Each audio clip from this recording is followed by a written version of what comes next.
Bismillahirrahmanirrahim. Assalamualaikum warahmatullahi wabarakatuh. Innal hamdalillah nahmaduhu wa nasta'inuhu wa nastaghfiruh wa na'udzu billahi min syururi anfusina wa min sayyiati a'malina. May yahdihillahu fala mudhillalah wa may yudlil fala hadiyalah.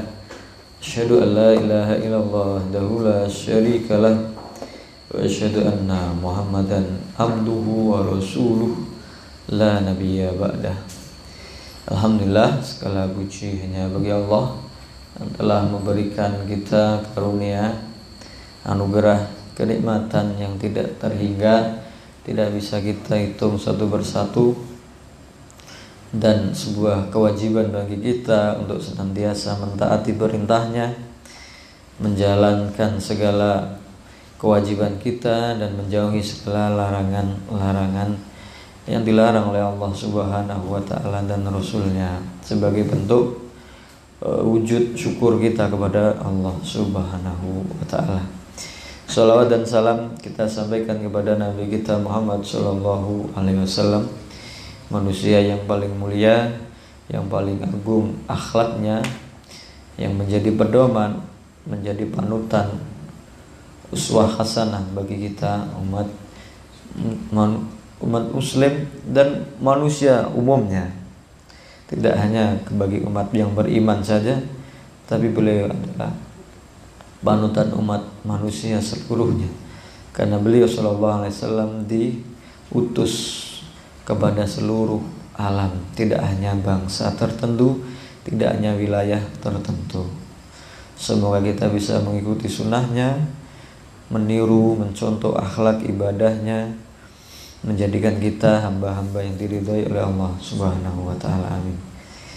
Alhamdulillah, insyaallah kita malam ini masih melanjutkan dari kajian kita dari Masail Jahiliyah. Terakhir kita membahas di pembahasan sebelumnya, yaitu tentang makar, al-makru al-kubar, sebagaimana yang dialami oleh Nabi Nuh alaihissalam, itu al-khamisah was-sab'un, 75. Insyaallah sekarang masuk ke 76, as-sadisa was-sab'un. Al-mas'alah as-sabi'ah was-sab'un, inna a'immatahum imma alimun fajirun wa imma abidun jahilun. Ciri karakteristik sifat masyarakat jahiliyah dari zaman dahulu, atau mungkin kita dapati di zaman sekarang, adalah inna a'immatahum, sesungguhnya pemimpin-pemimpin mereka yang mereka jadikan panutan, yang mereka jadikan contoh teladan, yang mereka tunduk dan patuh kepadanya, ada dua kategori. Imma alimun fajirun wa imma abidun jahilun. Yaitu kalau tidak seorang alim tapi fajir itu orang yang jahat atau yang tidak mengamalkan ilmunya. Berilmu tetapi tidak mengamalkan ilmunya. Dia tahu kebenaran tapi dia tidak mengajarkan kebenaran yang sudah dia ketahui. Yang kedua, wa imma abidun jahilun. Yang mereka jadikan contoh adalah abid, ahli ibadah, tapi jahil, bodoh. Pokoknya semangat ibadah, tekun ibadah, zuhud dalam kehidupan dunia, tetapi bodoh, gak ada dasarnya, gak tahu ilmunya. Pokoknya yang dia andalkan hanya perasaan, prasangka saja, angan-angan, ilusi saja. Nah, ini dua karakteristik pemimpin yang diagungkan, yang dianut, yang diikuti oleh masyarakat jahiliyah dari zaman dahulu, dan mungkin juga kita dapati di zaman sekarang. Dalilnya adalah di surat Al-Baqarah ayat 75 dan 78. A'udzubillahi minasyaitonirrajim. Bismillahirrahmanirrahim.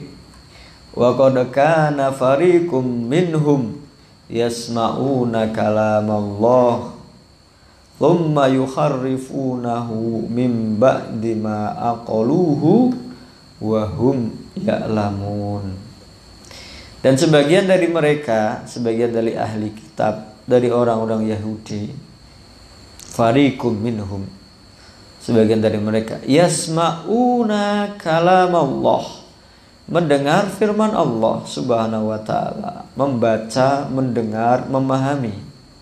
Summa yukharrifunahu, setelah mereka dengar, mereka fahami, mereka mengerti, yukharrifunahu, summa yukharrifunahu, mereka selewengkan, mereka menyimpang dari apa yang mereka fahami. Mim ba'di ma aqalu, setelah mereka memahaminya, menggunakan akal mereka untuk memahami. Setelah mereka faham, tahu apa yang benar, tapi mereka nggak mengambil apa yang benar itu. Wahum ya'lamun, dan mereka tahu, sadar, dengan sesadar-sadarnya apa yang mereka lakukan, apa yang mereka ajarkan kepada orang-orang, karena kan mereka menjadi pemimpin, itu bukan yang benar, karena mereka sesungguhnya sudah tahu kebenaran, sudah tahu mana yang benar, yang datang dari Allah subhanahu wa ta'ala, yang dijelaskan oleh para nabi dan rasulnya. Tapi dengan sadar, dengan sengaja, setelah mereka memahami itu dan tidak sesuai dengan hawa nafsu mereka, justru mereka menyimpang dari pemahaman yang benar. Yang mereka ajarkan bukan yang ada dalam ajaran Alkitab wasunnah, bukan ajaran yang datang dari Nabi dan Rasul mereka. Mereka sembunyikan.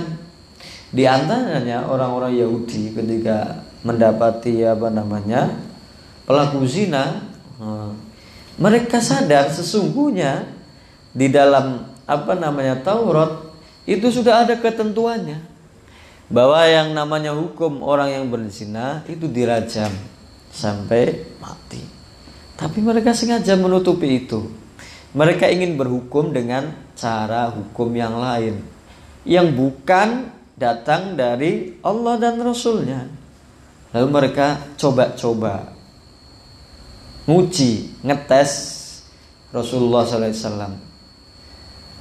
Karena mereka tinggal di Madinah, mereka beralasan kami sudah tinggal di Madinah karena sudah ada nabi yang baru. Kita serahkan saja keputusannya kepada dia. Maka oleh Rasulullah SAW dikatakan, tidakkah kalian ketahui bahwa di dalam Taurat ada hukumnya? Coba kalian baca.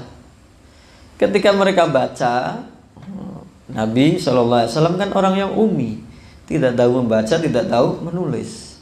Ketika mereka baca apa yang ada di dalam Taurat, dan ketika sampai di ayat atau keterangan tentang hukum orang yang berzina, bahwa dihukum dengan rajam, mereka lewati itu, mereka tutupi. Tapi Rasulullah SAW diberitahu, itu mereka menutupi apa yang ada di dalam Taurat. Suruh mereka sengaja tutupi dengan tangannya, tidak dibaca. Suruh ngangkat tangannya, itu apa yang dia tutupi di tangannya itu suruh dibaca. Ketika dibaca, ada dalam hukum mereka hukuman bagi orang-orang yang berzina. Jadi di antara mereka orang-orang pemimpin, orang-orang jahiliyah, itu yang pertama alimun fajir. Dia berilmu tapi dengan sadar menyelewengkan ilmunya, menggunakan ilmunya bukan untuk menjalankan kebenaran, untuk mengakali orang lain. Seperti orang-orang yang mengambil keuntungan dunia ini walaupun banyak, sebanyak-banyaknya, walaupun berlimpah harta bendanya, yang namanya dunia itu sedikit dibanding akhirat. Maka mereka yang menjual ayat-ayat Allah dengan keuntungan dunia, ya, menjual hal yang aslinya itu berharga, yaitu kepentingan akhirat, dijual dengan harga yang murah, yang sedikit. Sebanyak apapun harta di dunia ini, hakikatnya adalah sedikit. Kemudian mereka ini al-fujjar, orang alim tapi fajir. Alim tidak mau menggunakan ilmunya untuk kepentingan menegakkan kebenaran. Bahkan mereka dikatakan seperti bahaim, seperti binatang. Nah, yang kedua, ayat 78 dari surah Al-Baqarah tadi, sebetulnya ini serangkaian, tapi yang masuk dalam pembahasan ayat 75 dan 78. Yang kedua, pemimpin mereka wa minhum ummiyuna la ya'lamunal kitaba illa amaniya wa inhum illa yadhunnun. Dan di antara mereka entah pengikut, entah pemimpin, ummiyun, enggak tahu baca, enggak tahu menulis. La ya'lamunal kitaba, mereka tidak tahu tulis menulis. Illa amaniya, kecuali hanya angan-angan saja. Wa inhum illa yadhunnun, dan mereka hanya bisa mengandalkan dhon, sangkaan, dugaan, atau mungkin menggunakan perasaan, tapi tidak berdasarkan ilmu. Jadi pemimpin orang jahiliyah kalau tidak satu berilmu tapi tidak menggunakan ilmunya, dia itu sesat dan menyesatkan, ya kan?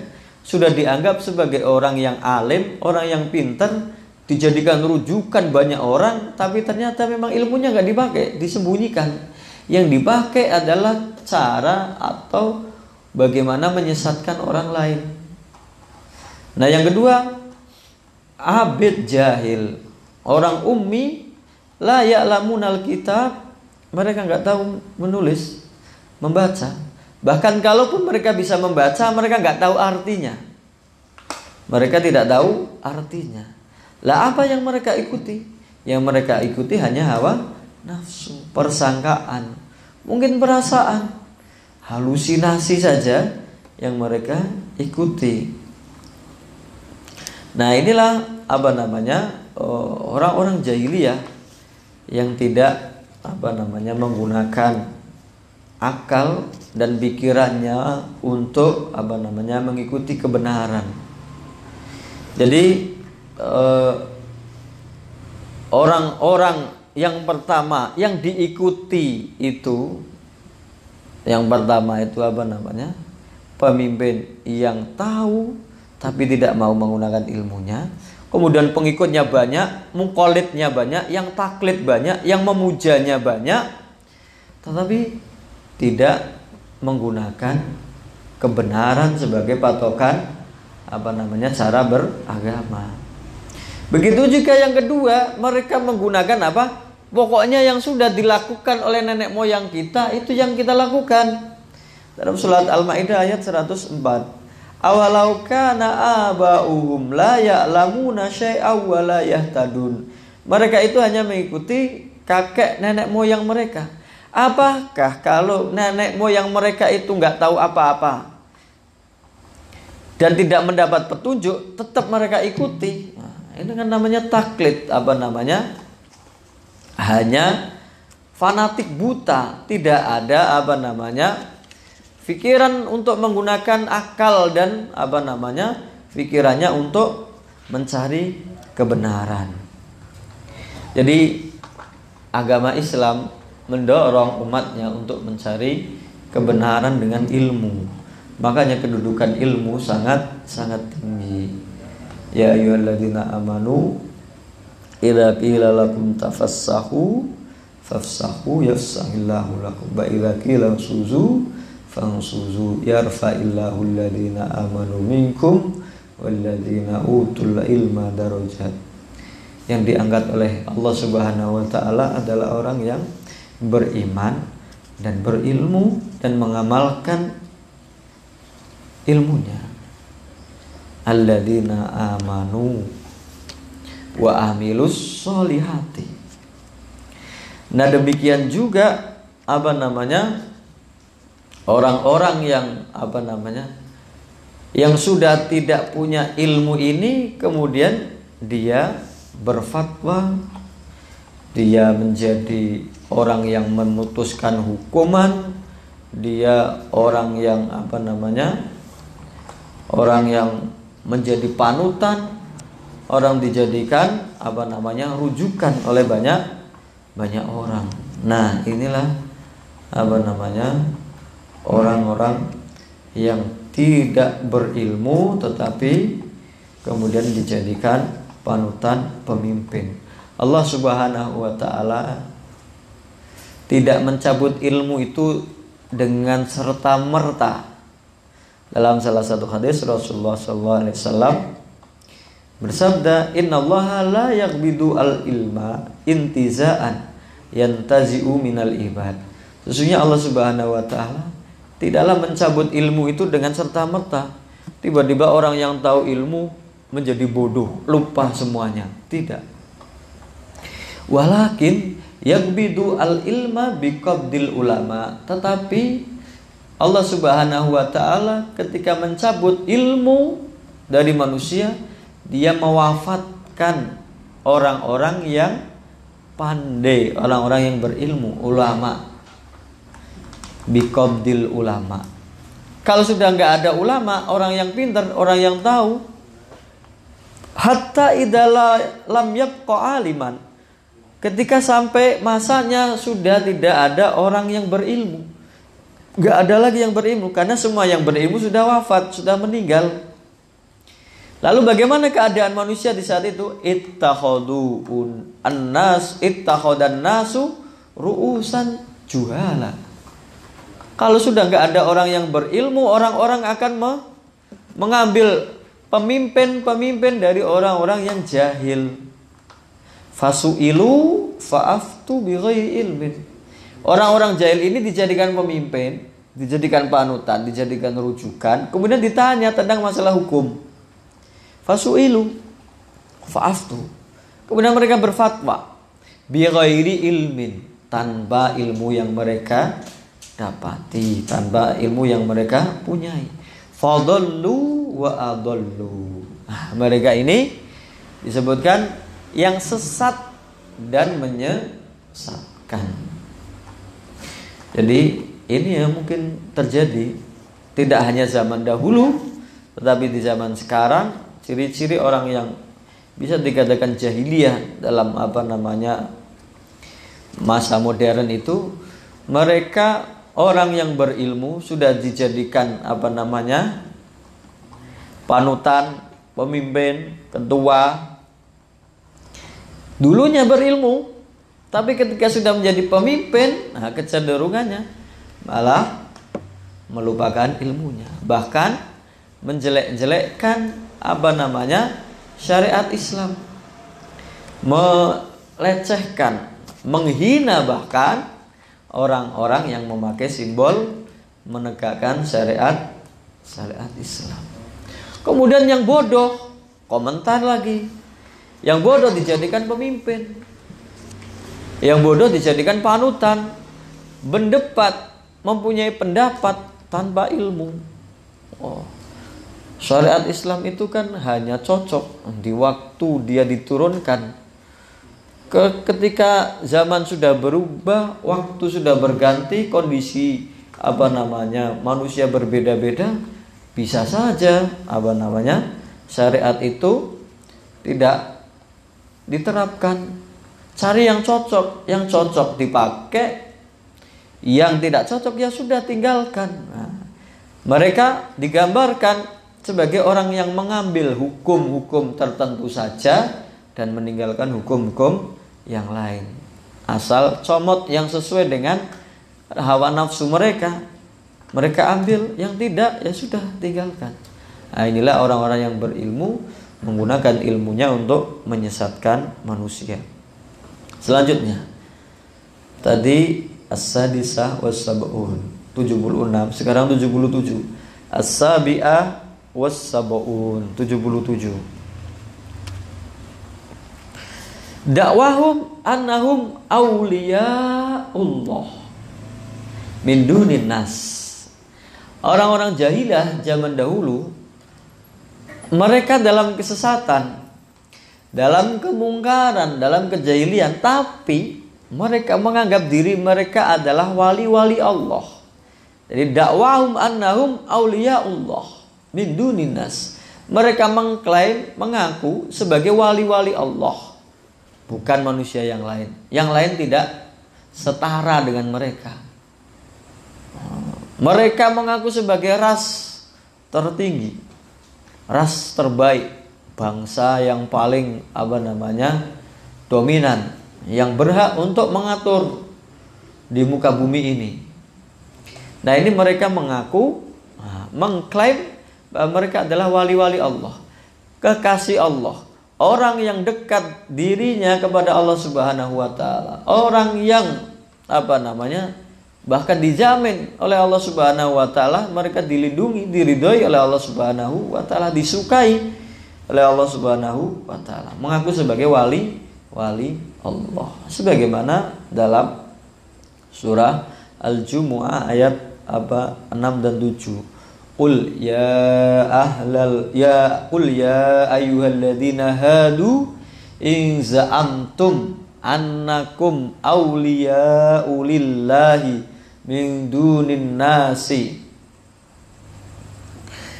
fatamannawul mauta in kuntum shadiqin. Katakanlah, wahai orang-orang Yahudi, sekali lagi ini ahli kitab, orang Yahudi, in za'amtum, kalau kalian mengira, mengaku, mengklaim, annakum awliya'u lillah, bahwasanya kalian itu adalah wali-wali Allah, min dunin nas, di atas manusia rata-rata. Jadi yang menjadi wali Allah itu hanya mereka saja. Yang lain manusia yang lain tidak setara dengan mereka, tidak berlaku. Maka ditantang, fatamannawul mauta. Kalau gitu kenapa kamu nggak mati saja? Kamu kan jadi wali Allah. Kalau wali Allah mati jelas dijamin masuk surga. Kenapa kamu nggak mati saja sekarang? In kuntum shadiqin. Kalau kalian klaim kalian benar, kalau kalian mengaku dengan jujur bahwa kalian itu memang sebagai wali-wali Allah Subhanahu wa taala. Tapi mereka enggak berani. Wala yatamannawnahu abadan bima qaddamat aydihim wallahu alimum bidzalimin. Mereka enggak bakalan menginginkan kematian. Bangsa Yahudi itu bangsa yang paling materialistis di muka bumi. Mereka mengukur semuanya dari segi materi. Maka nggak heran ekonomi dunia yang segini gedenya itu dikuasai hanya segelintir orang Yahudi. Teori-teori yang menjerumuskan manusia kepada materialisme, yang tidak mempercayai asal usul manusia bahwa itu diciptakan oleh Tuhan, diciptakan oleh orang Yahudi. Orang Yahudi itu sangat cinta materi. Ya nggak berani mereka mati, menentang mati. Jadi sekejam-kejamnya mereka, segarang-garangnya mereka, selengkap-lengkapnya senjata mereka di Palestina, ketika menindas rakyat Palestina yang nggak punya senjata, nggak punya kekuatan dari segi ekonomi, senjata, fisik dan lain sebagainya, mereka itu paling takut mati. Sama anak kecil bawa ketapel aja takut mati, sangat takut mati. Fatamannawul mauta in kuntum shadiqin wala yatamannawnahu. Mereka enggak bakal pengen mati atau enggak bakal berani mati abadan, selamanya. bima qaddamat aidim. Karena apa? Mereka tahu di yang pembahasan sebelumnya, orang Yahudi itu sudah tahu kebenaran, tapi dengan sadar, dengan kekerasan hatinya mereka meninggalkan kebenaran itu, mencari sesuai dengan hawa nafsunya. Mereka menghalalkan riba, mereka membolehkan mendolimi bangsa yang lain, dan mereka tidak akan merasa berdosa. Bahkan kebalikannya, kalau mereka menolong orang lain itu malah salah. Menolong orang lain itu malah salah. Orang yang bukan Yahudi. Bima qaddamat aydihim wallahu alimum bidzalimin. Allah Subhanahu wa taala Maha mengetahui keadaan orang-orang yang zalim, yang sewenang-wenang. Di ayat yang lain, nah, ini surat Al-Baqarah 95. Qul in kanat lakumud darul akhiratu indallahi khalisatan min dunin nasi fatamannawul mauta in kuntum shadiqin wa la yatamannawhu abadan bima qaddamat aydihim. Katakanlah, kalau sesungguhnya bagi kalian kehidupan akhirat di sisi Allah. Pokoknya ketika di akhirat pasti kalian masuk surga. Kalau kalian mengklaim yang masuk surga hanya kalian, surga itu hanya milik kalian, khalisatan, khusus bagi kalian, min dunin nas, bukan bagi orang yang lain. Yang lain gak bakalan kebagian surga. Yang masuk surga hanya Yahudi dan Nasrani, itu klaim mereka. Maka ditandang fatamannawul mauta, inginkanlah kematian. Kenapa enggak kalian pengen mati saja? In kuntum shadiqin, kalau kalian benar, klaim kalian benar. Walayatamannawnahu abadan, dan mereka sama sekali selamanya tidak akan pernah menginginkan kematian, tidak pernah mencita-citakan kematian.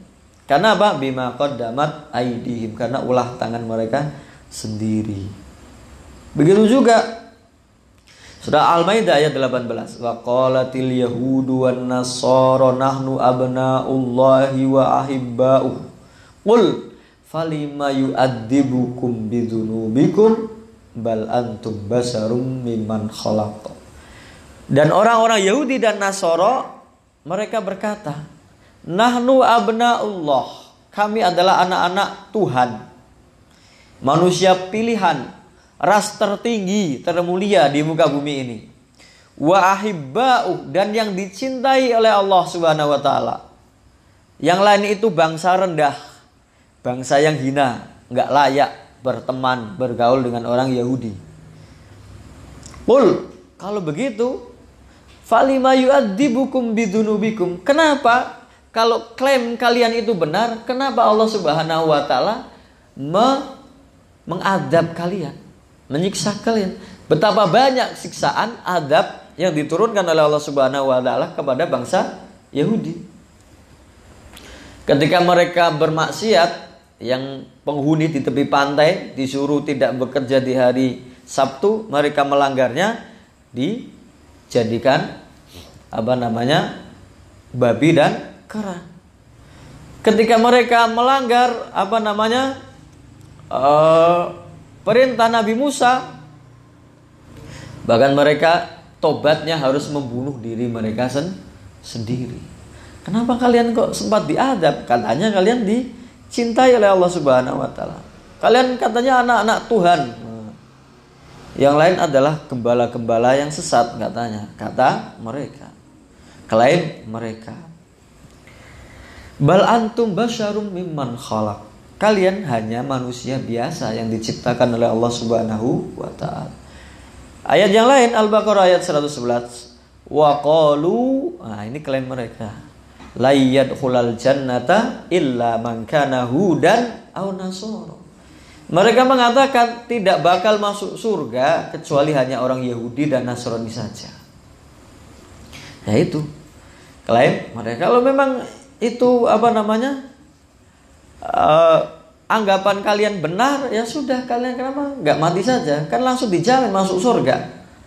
Ternyata mereka tidak berani. Lalu kita kembalikan ke definisi yang benar. Wali-wali Allah itu seperti apa?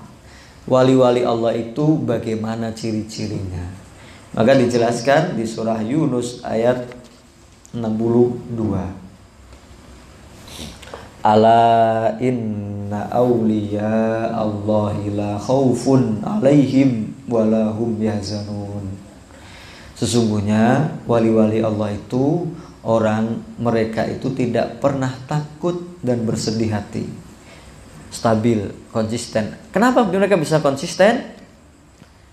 Ciri-cirinya bagaimana? Alladzina amanu wa kanu yattaqun. Mereka itu orang-orang yang beriman dan bertakwa. Tolak ukurnya adalah iman takwa. Iman disertai amal. Tidak hanya klaim saja, tidak hanya anggapan saja, tidak hanya persangkaan saja. Tetapi ikrar, keyakinan yang ada dalam hati mereka diwujudkan dalam amal soleh. Mereka yang beriman dan bertakwa. Gampang. Maka yang namanya wali-wali Allah itu siapa saja yang memenuhi syarat-syarat tersebut. Entah itu petani, entah itu pedagang, entah itu buruh, entah itu tukang becak, entah itu pejabat, entah itu orang kaya. Kalau mereka itu punya ciri-ciri beriman, bertakwa, konsisten dengan keimanan dan ketakwaan mereka, mereka wali-wali Allah. Wali-wali Allah itu orang yang dekat hubungannya dengan Allah Subhanahu wa ta'ala. Bukan menjadi wali Allah itu bukan dicari atau diraih dengan cara-cara yang melanggar syariat Allah Subhanahu wa ta'ala. Nah, kalau dalam penjelasan hadisnya agak panjang. Ini hadis qudsi. Rasulullah SAW bersabda, Innallaha qala, sesungguhnya Allah Subhanahu wa ta'ala berfirman. Ini hadis qudsi. Man adali waliyan, barang siapa yang mengganggu, memusuhi waliku, wali Allah, faqad adzantuhu bil harbi, maka aku mengumumkan kepadanya peperangan. Aku ikrarkan kepada orang yang mengganggu, memusuhi waliku, perang, dimusuhi oleh Allah Subhanahu wa ta'ala. Bagaimana orang itu menjadi wali? Wa ma taqarraba ilayya abdi bi syai'in ahabbu ilayya mimma iftaratu alaihi. Dan tidaklah seorang hamba mendekatkan diri kepadaku lebih aku cintai dengan cara hanya dengan cara apa? Mimma iftaratu alaihi, menjalankan apa-apa yang telah aku wajibkan kepadanya. Kalau mau meningkat, wa ma yazalu abdi yataqarrabu ilayya bin nawafil hatta uhibbahu. Kalau pengen meningkat dan hambaku senantiasa selalu ingin lebih meningkat kepadaku dengan nawafil, dengan ibadah-ibadah yang sunnah. Yang wajib dulu dia penuhi. Kalau yang wajib dia tinggalkan, dia kejar yang sunnah, omong kosong. Bukan wali-wali Allah. Dengan wajib sudah dia laksanakan, ditambah dengan ibadah yang sunnah. Hatta uhibbahu, sampai aku mencintainya. Orang hamba kalau sudah dicintai oleh Allah Subhanahu wa ta'ala, ya tadi, wala khaufun alaihim walahum yahzanun. Gak bakal mereka takut, gak bakal mereka sedih. Hati, jiwa, keimanannya sudah konsisten, stabil. Ketawakalannya itu sudah tingkat tinggi. Pokoknya dia patokannya, saya hanya mencari keridhaan Allah Subhanahu wa ta'ala. Gak ada yang lain. Yang Allah Subhanahu wa ta'ala perintahkan, kewajiban-kewajibannya aku penuhi. aku laksanakan. Dan kalau aku ingin mencari pendekatan yang lebih, maka aku akan mencarinya dengan cara menjalankan yang sunnah. Hatta uhibbahu. Fa idza ahbabtuhu kuntu sam'ahu alladzi yasma'u bihi. Kalau aku sudah mencintainya, mencintai seorang hamba, maka seakan-akan aku adalah pendengarannya, dengan itu dia mendengar. Telinganya, dengan itu aku mendengar. Wa basaruhu alladzi yubsiru bi, dan penglihatannya, dengan itu dia melihat. Wa yadahu allati yabtishu biha, dan tangannya yang dengan itu dia memegang, menjulurkan tangannya. Wa rijlahu allati yamshi biha, dan aku di kakinya yang dia berjalan dengannya. Wa in sa'alani la'atiyannahu. Kalau dia meminta, orang kalau sudah dicintai oleh Allah Subhanahu wa taala, sudah dekat kepada Allah, pasti segala permintaannya akan diberi. Kalau dia meminta kepadaku, pasti akan aku beri. Wa in ista'adzani la'u'idzannahu. Kalau dia minta perlindungan kepadaku, aku akan menjamin memberikan perlindungan kepadanya. Nah, ini ciri-ciri wali. Ciri-ciri wali dari Al-Quran dan Sunnah. Definisinya simpel. Dalam Al-Quran, dia orang yang beriman, bertakwa. Dalam hadis, orang yang menjalankan segala perintah Allah, kewajiban-kewajiban yang menjadi beban syariat kepadanya, untuk menjadi jalan cara mendekatkan diri kepada Allah Subhanahu wa taala. Pengen lebih dekat lagi dengan cara menjalankan perintah-perintah yang sunnah. Makanya ada selipan ayat di dalam ayat-ayat puasa. Wa idza sa'alani abdi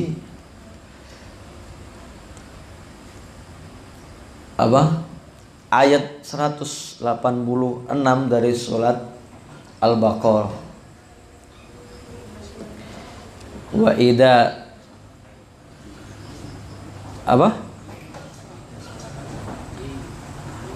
wa idza sa'ala anni wa idza sa'ala laka ibadi anni fa inni qarib ujibu da'watad da'i idza da'an fastajibuli wal yu'minu bi la'allahum yarshudun. Kalau hambaku bertanya kepadamu tentang aku, wa idza sa'alaka ibadi anni, kalau hambaku bertanya kepadamu wahai Muhammad tentang aku, fa inni qarib, sesungguhnya aku itu dekat. Ujibu da'watad da'i idza da'an, aku mengabulkan permintaan hambaku kalau dia minta. Falyastajibuli wal yu'minu bi la'allahum yarshudun. Maka jawablah panggilanku dan berimanlah, percayalah kepadaku supaya mereka mendapat petunjuk. Nah, ini di antara semua ibadah kita, entah itu puasa, zakat, sholat yang wajib, itu cara kita mendekatkan diri kepada Allah Subhanahu wa taala. Wa idza sa'alaka ibadi anni, kalau hambaku bertanya kepadamu wahai Muhammad tentang aku, fa inni qarib, aku itu dekat. Cara mendekatkannya, falyastajibuli, jawablah panggilanku.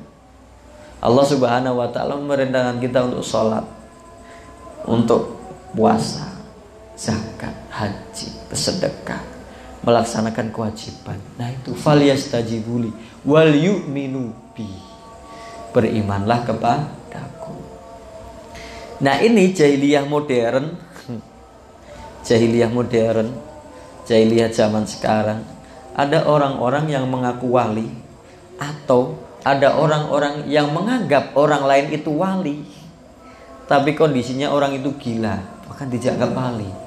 Itu jahiliyah sekarang. Atau orang-orang yang tidak menjalankan syariat Allah, tapi dianggap sebagai wali.